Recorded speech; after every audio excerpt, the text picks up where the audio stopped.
Clint here with American Patriot Defense. So in my previous video, I was saying that I had to sell that SCS to get the next Optic that was direct mount for a MOS platform.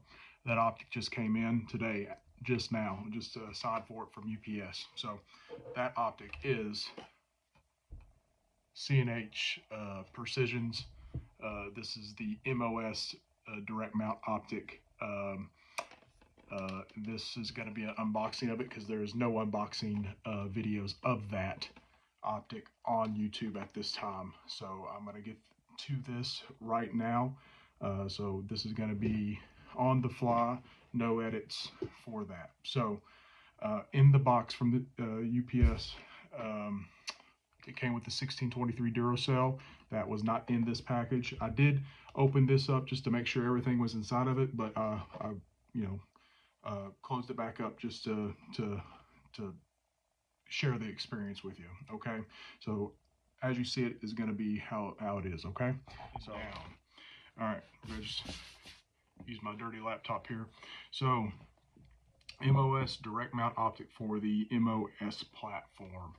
All right, so it comes in this box. So this is Chinesium, so it is a Chinese made Optic. So we'll see how it holds up over the test of times.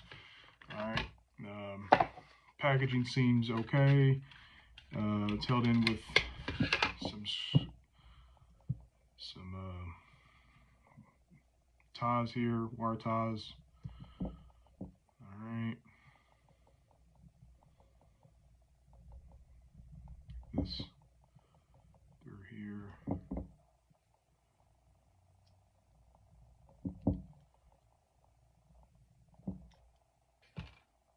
Alright. It's got a serial number on it, so this is a pretty low number, I'm sure. I don't know how many of these they sold. I'd say the window size is probably 407, 507 size. Holson 407, 507 size. Probably not much bigger than that. Comes with an accessory pack. See what's in that accessory pack. It's got a warranty card in that accessory pack. So a warranty card, Allen key or Torx key, flathead key, cloth, and pretty simple installation screws. I'm not seeing any. Here we go. I didn't see installation instructions. There's some information on the back here. Features: 10 levels of brightness, 50 hours of battery life, motion controlled, shake awake, CNC machine, grade aluminum, shock rated for +P and +P+, waterproof IPX7, 1 meter for 30 minutes, 21 millimeter lens, one click equals 1 minute of angle, red dot, the dot size is 3 minutes of angle, 10 brightness levels, takes a 1632 battery. That is the battery that it came with, is a 1632 battery. Shake awake 225 seconds after no movement. You can convert that to how many ever minutes that is. Yeah, so let me go grab a slide real quick.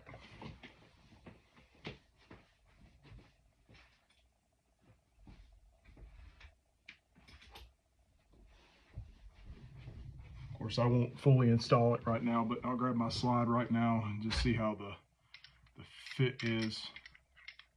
Oh wow, so really tight fit, good fit, tight fit. I'd say that fit is on par or better than the SCS's fit. Just on it, I wish I actually still had the SCS, that way I could compare them side by side, but just on initial impression, that fit seems pretty good. Hey y'all, so I'm gonna actually clean these screws off and put new Loctite and stuff down, but I want to just kind of mock this up and see what it looks like on the gun. So I'm just going to kind of just put these screws in real quick with this provided screwdriver, this Torx bit with the factory Loctite, which we know does not work. We'll just check that out. And that's, again, not in there very well, so gives you an idea what it looks like on the gun. All right. Factory height sights do co-witness fine. So this Optic has, if you can see, if my camera will focus, yeah, there you go. So it's got little notches on the Optic itself. It's got little notches on that Optic that are basically the same height as factory sights, factory height sights. So, and looking at it, they would actually work if I did not have a rear sight blade. Those would actually work no problem, doing a co-witness with my front sight without an issue. So that's something to note. So this is just an initial first unboxing, first impression. Doesn't have a battery in it. I'm going to pop this battery in real quick. Pop this battery in real quick and see what this dot looks like. So I do have their comp, the CNH comp, which, if you don't know what that is, that's basically the SRO clone. I don't have really anything bad to say about that so far, although I literally only have about 10 rounds through it because I am waiting for my holster to get in for my PDP, which I will be shooting with that Optic.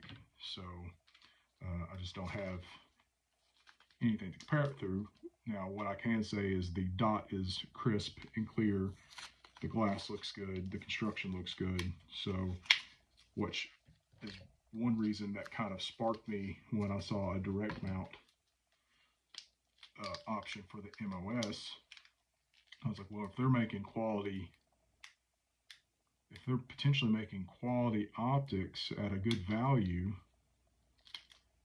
you know, then I'm okay with giving it a shot, because that's how all these other companies can stay competitive. That's how Trijicon and Aimpoint and Steiner and all these other companies have to stay competitive. If Holosun or CNH or Swamp Fox or all these other companies didn't come out with optics, you would still see Trijicon and Aimpoints for an extreme price. You'd still see, you'd probably see $800 RMRs, but you're not seeing that because they have to compete with these lower priced optics. Otherwise, they will lose their market. So I'm okay with trying out these lower priced optics because a lot of times they're a good value for your money. And let's face it, a lot of us, including myself nowadays, aren't out in the weeds of things anymore, you know, needing all the robust reliability, especially on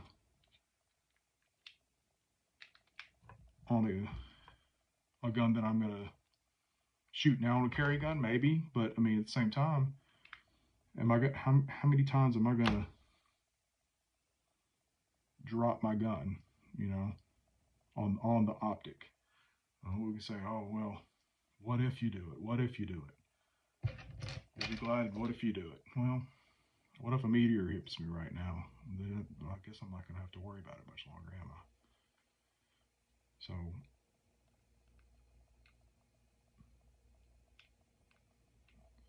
that's one thing I don't like about the side battery tray, and it's one, you know, like I said, it's a very small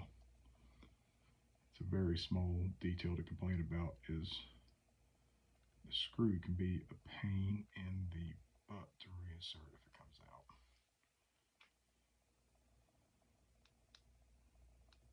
All right, so multi-reticle. I don't know if I mentioned that before. It is multi-reticle. So we got a dot, 3 MOA dot. We've got the 3 MOA dot, 30 MOA circle, or a 30 MOA circle with 3 MOA dot. So those are our reticle options. So there's obviously other companies doing that right now. So initial thoughts on reticle. It's fine. Looks good. Good brightness control. Buttons are very tactile. I don't know if you can hear that. Very tactile buttons. I will just be running the dot. There's just the dot. Yeah, so initial thoughts, good fit so far. Don't have it tightened down all the way. Good co-witness. It looks good on the gun. One thing I don't like is and I don't like this on the other Optic I have of theirs, is their logo being white. I wish they would just black out their logo, or maybe a gray. It does stand out on the gun, but I get it. They got to advertise. They want their logo to be seen on the Optic. Okay, so not a big deal. Let's listen to the clicks on the. See if they have tactile clicks. Yep. So on your elevation and your windage.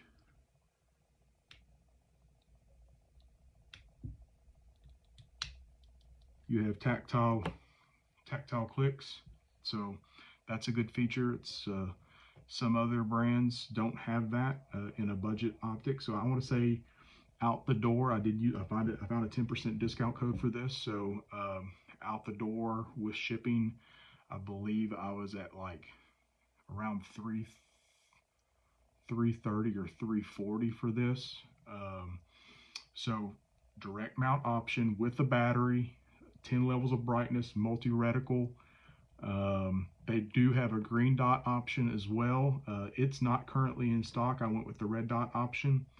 But a direct mount for the MOS, another option, direct mount for the MOS, so you don't have to send your gun off to get milled for whatever size you want, whatever platform you want, but it is an option for it.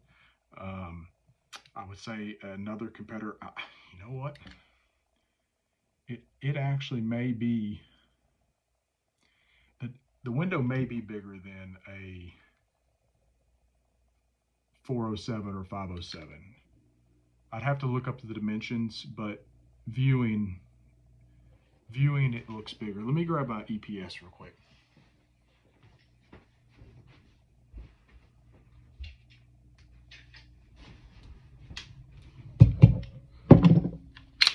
So I have a staccato here with the EPS carry, which is the same viewing. So yeah, so it's probably just a hair bigger than a 407, 507 EPS window. Dot's just as crisp. You know, the glass probably comes from the same place, to be honest. So there we go. Initial unboxing. Hope that didn't take too long. Sorry. All right, so sorry about that. Sorry, it's kind of rudimentary, but so I'm gonna do probably, I'll do a short-term review on it, probably 1,000 or so rounds through it, and then I'll do another 5,000 round review on it, just to give you my thoughts, and we'll go from there. So if you like what you see, like, subscribe, and if you don't like, I don't care. So I'm gonna keep on doing what I'm doing, and keep looking forward to some new content, and I hope to see you out and about, see you on the range. If you're not getting training, go out and get training. Get training from a reputable source. Make sure you're vetting your instructors, and you know, if you don't know something, don't be afraid to ask. You know, ignorance is okay to be. It's okay to be ignorant on something. There's a lot of things that I don't know, and it's one of those things where I'm asking questions all the time. So if there's anything that I can do to help you, please leave a comment. I'll answer it. And if I don't know it, I'm going to refer you to somebody that I think would know that. So there's a lot of good sources out there. But again, you know, don't just try to learn these things off just YouTube. YouTube's a great source, but you need an instructor or somebody out there to watch what you're doing, to identify those mistakes that you're making on the range, or making tactically and proficiently. That way you know that you're making those mistakes. But again, I'm gonna get off that high horse. But thanks again, and I'll catch you around on the next video. Appreciate it.